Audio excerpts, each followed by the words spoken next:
JP वालों ऐसा करो, एकदम से छाती पर लात रखो और कच्च से कलेजा निकाल लो फ्रीडम ऑफ स्पीच का। और इतना ही नहीं, फिर डिक्टेटरशिप ले आओ और इसके बाद जैसा मन करे वैसा करो, जो मन करे वो करो। अंधभक्तों को तो समझ में नहीं आएगा, लेकिन अभी जो बीजेपी सरकार कर रही है वो फ्रीडम ऑफ स्पीच का कलेजा निकालने जैसा ही है। जैसे मीडिया को खरीदना, लोगों का इंडिया में अकाउंट बैन करवाना, अकाउंट तोड़वाना, IT एक्ट के जरिए वीडियो डिलीट करवाना, और इतना ही नहीं, पैसा देकर अपनी तारीफ में हाई प्रोडक्शन के साथ 4 घंटे की प्रोपेगेंडा वीडियो बनवाना। और अभी जो राजमार्ग मंत्री नितिन गडकरी ने मुकेश मोहन के ऊपर 50 करोड़ रुपए का मानहानि का मुकदमा दायर किया है, ये तो रिसेंट प्रमाण है डिक्टेटरशिप का।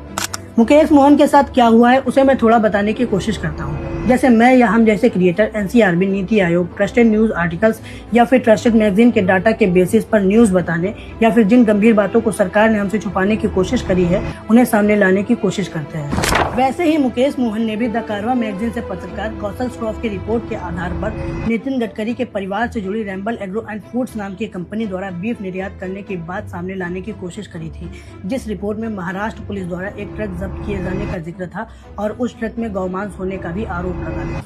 ये सारे आरोप साफ हैं और पुलिस की नजरों में भी हैं। इसीलिए डरे हुए डिक्टेटर की पार्टी से डरे हुए नेता नितिन गडकरी, जिनकी खुद कुल संपत्ति 28 करोड़ है, उन्होंने द कारवां मैगजीन के ऊपर केस फाइल न करके मुकेश मोहन के ऊपर 50 करोड़ रुपए का डिफेमेशन फाइल शूट कर दिया। अब आप पूछोगे कि द कारवां मैगजीन के ऊपर केस फाइल शूट क्यों नहीं किया? वो इसलिए क्योंकि द कारवां मैगजीन के पास सारे सबूत होंगे, और अगर द कारवां मैगजीन को कोर्ट में लेके जाते तब बड़ा पछताते। नितिन गडकरी के बेटे निखिल गडकरी CIN एग्रो के पीछे रैम्बल एग्रो द्वारा बीफ निर्यात करके कमाया सारा रुपया धरा आते। लेकिन मुकेश मोहन के ऊपर केस करना आसान था, क्योंकि मुकेश मोहन कहाँ सबूत इकट्ठा करते फिरेंगे। अब यहाँ पर वही कहानी हो गई, अगर धोबी से न जीतो तो गधे के ही कान ऐंठ दो। और एक कान ऐंठना कोई नॉर्मल सी चीज नहीं है, ये हर एक क्रिएटर और हर एक एक्टिविस्ट के लिए साधारण सा संदेश है।